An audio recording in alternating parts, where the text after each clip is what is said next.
এই জন্য রবি ঠাকুর বলেছে আমার মাথা নত করে দাও হে তোমার চরণ দোলার তোলে, সকল অহংকার হে আমার ডোবাও চোখের জ্বলে। এরা এই পংক্তির কারণে, এই লাইনের কারণেই 1913 সালে রবি ঠাকুর গীতাঞ্জলি পুরস্কার পাইছেন। এটার মধ্যেই সবকিছু, মানে এটার মধ্যেই সবকিছু নিহিত আছে। অর্থাৎ কবি তার সমস্ত কিছু ভগবানের চরণে সমর্পণ করছেন।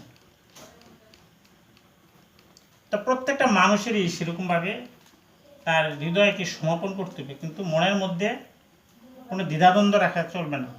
আমি ওর বাড়িতে গেলাম না, ও না আসুক, কিন্তু আমি যাব ধর্মসভা আমি যাব। তাইলে বোঝা গেল যে আমার মন কি পরিশুদ্ধতার মধ্যে আছে। তারা করে টেহালে পাশাপাশি টেহা কত দিছে ধর্মসভা শুনলে আগে টেহা না দিলে হরিসভা জানা। শ্লোক 4 ন কর্মাণাম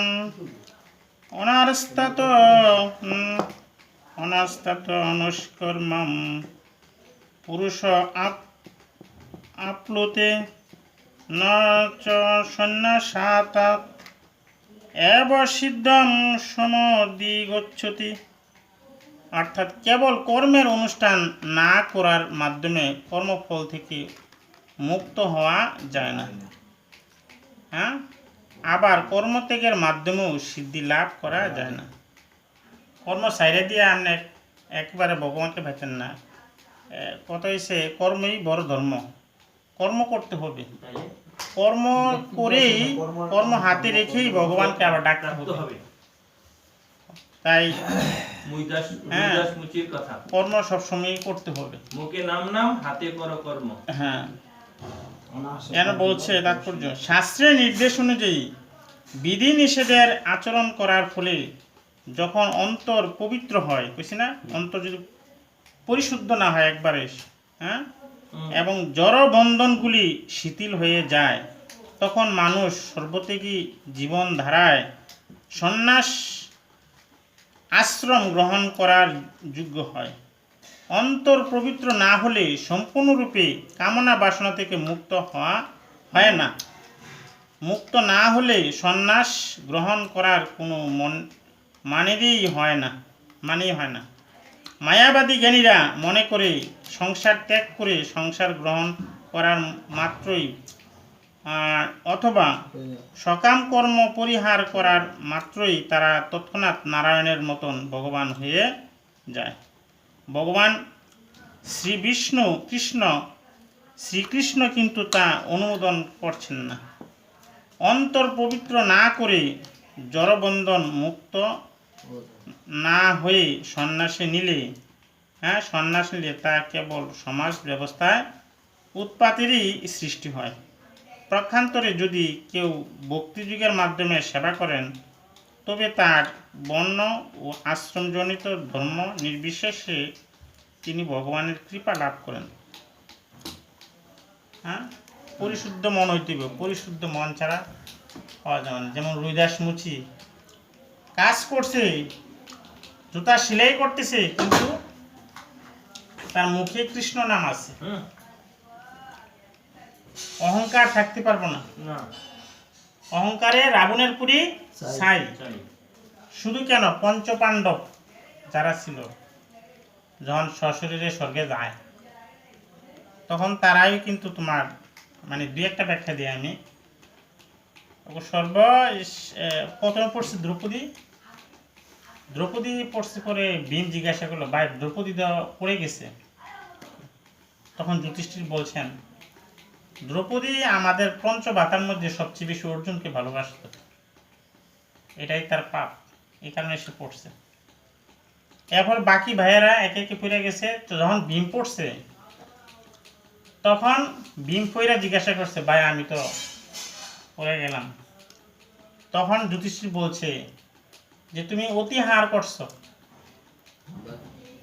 হ্যাঁ, তুমি অতি আহার করছো, 5 জনের খাবার একজনই খাইছো, ঠিক আছে, এটা তোমার পাপ, এই কারণে এই পাপের ফল তুমি পেয়ে গেছো। আর যুধিষ্ঠিরই একমাত্র মানে সর্বদিকে সমান ইয়া ছিল, সেই সশরীরে গেছে স্বর্গে পৌঁছতে পারছে, ধৈর্য ছিল। হ্যাঁ, এটাই আর কি, মানুষের মধ্যে যদি সমভাবাপন্ন না হয়, পরিপূর্ণতা না আসে, মানুষ যখন আবল তাবল কথা বলে তখন তার মধ্যে পরিপূর্ণতা আসে না। পরিপূর্ণতা আসলেই তখন সে ভগবানকে লাভ করতে পারবে। এই জন্য গীতায় বলছে যে কোটিতে কোটি যারা আমাকে জানতে চায় তাদের কোটি জনের মধ্যে একজনে আমারে পায়। অনেকেই জানতে চায় কিন্তু সবার মন কি পরিশুদ্ধ? এই জন্য বলছে লক্ষ কোটি জনের মধ্যে আমাকে একজনে পায়।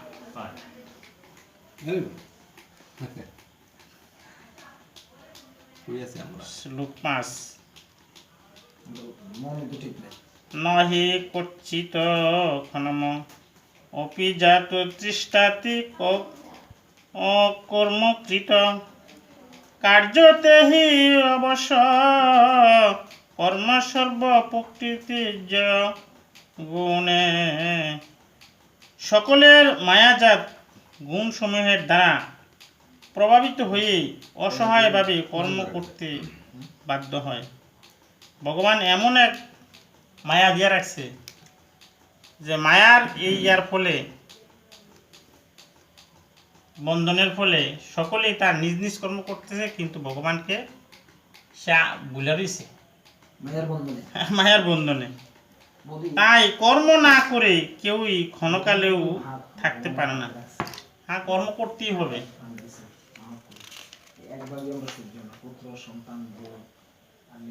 কর্তব্য কর্ম না করে কেউই থাকতে পারে না। আত্মার ধর্মই হচ্ছে সর্বক্ষণ কর্মরত থাকা। আত্মার উপস্থিতি না থাকলে জড় দেহ চলাফেরা করতে পারে না। প্রকৃতপক্ষে জড় দেহটি একটি নিষ্প্রাণ গাড়ি মাত্র। আমাদের দেহটা একটা গাড়ির মতন। গাড়ির ভিতর যেমন ইঞ্জিন আছে, সেই ইঞ্জিনের দ্বারা প্রভাবিত হয় এবং চলে। আমার দেহের ভিতর আত্মা আছে, যে আত্মা আমাকে কি করে পরিচালিত করে।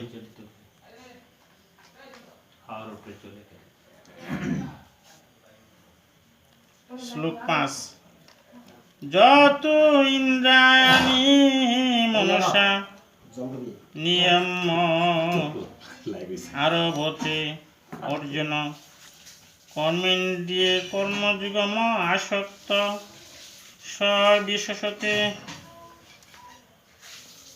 কিন্তু যিনি মনের দ্বারা ইন্দ্রিয়গুলিকে সংযুক্ত করে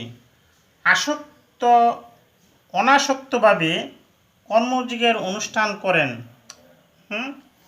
তিনি পূর্বোক্ত মিথ্যাচারী অপেক্ষা অনেক গুণে শ্রেষ্ঠ। অর্থাৎ যিনি মনের দ্বারা ইন্দ্রিয়গুলিকে সংযুক্ত, আমাদের তো পঞ্চ ইন্দ্রিয় আছে, এগুলাকে আগে সংযুক্ত করতে হবে, বদ্ধ করতে হবে, বাধা প্রদান করতে হবে। আমি খারাপ কাজ করব না, আমি ভালো করব, আমার মনে এটা চায়, এটা খারাপ কিন্তু এটা আমি যাব না, ওইটা করব। সবসময় আমাকে ভগবানের চরণের মধ্যে রাখতে হবে। অর্থাৎ আমি যা কিছুই করি না কেন আমার মন যেন গুরুর চরণে থাকে, আমি যেন সবসময় গুরুকে দেখি। সাধুর বেশ ধরে উচ্ছৃঙ্খল জীবনযাপন এবং ভোগাতৃপ্তির জন্য লোক ঠকানোর চাইতে সকর্মে নিযুক্ত থেকে জীবনের প্রকৃত উদ্দেশ্য সাধন করা যায় না শত সহস্র গুণে ভালো। জীবনের প্রকৃত উদ্দেশ্য হচ্ছে জড় বন্ধন থেকে মুক্ত হয়ে ভগবানের কাছে ফিরে যাওয়া। জড়বন্ধন থেকে মুক্ত হয়ে, এই যে আসছি আমরা পৃথিবীতে, অনেক কষ্ট। এই দেহের মধ্যে কত কষ্ট কি আর কষ্ট নাকি 50,000 বেতন পাই, 1.5 লাখ 14 লাখ আমি 50 লাখ টাকা বাড়ি করছি, ইয়ার মধ্যে ঘুমাই, খাড়ো ঘুমাই, রাজিমো, আজকে সুখ কি আছে? এই যে প্যারালাইসিস হয়ে পড়ে থাকে,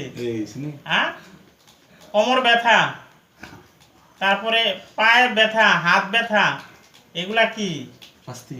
এগুলা শাস্তি, জড়বন্ধনের কষ্ট।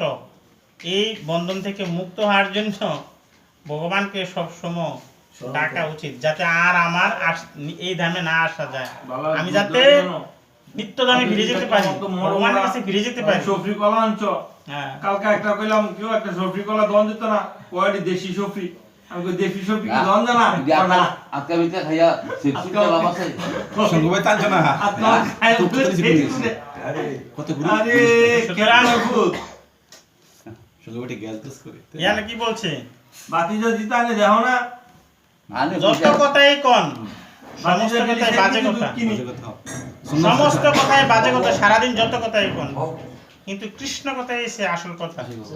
আপনি সবসময় ভাবতেও ঠিক খায়া বলে